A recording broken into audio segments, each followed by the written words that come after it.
Саламатсыздарбы? Кыргызстан жана ага кошуна жайгашкан өлкөлөр боюнча эртең күтүлүп жаткан аба ырайы менен таанышкыңыздар келсе, анда 11 каналынан алыстабаңыздар. Аны мен Гүлүм Эркинбек кызы күн сайын айтып берем. Аномалдуу жылуу аба ырайынан кийин Борбор Азияда аба ырайынын кескин өзгөрүүсү күтүлүүдө. Себеби Атлантикалык циклон Орусия аркылуу өтүп, Борбор Азияга багыт алды. Анын таасири Кытайга да жетип, Ак Суу жана Үрүмчү шаарларына жаан-чачын алып келет.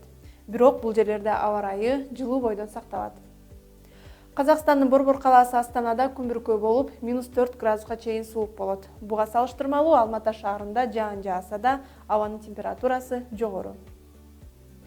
Өзбекстанда жаан-чачын күтүлөт. Кээ бир аймактарында гана күн ачык болот. Мисалы, Фергана өрөөнүндө жана Ташкентте күндүзү жааган жаан кечке жуук токтойт.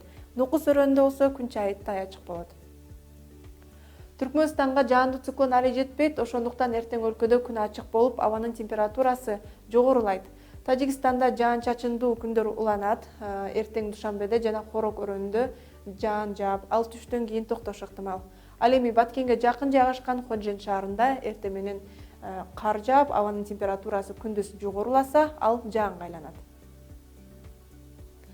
Кыргызстанда 4-ноябрда мезгил менен жаан жаап, карга айланышы, тоо этектеринде жана тоолуу райондордо кар жаашы, айрым жерлерде жаан-чачын катуу жаашы күтүлөт.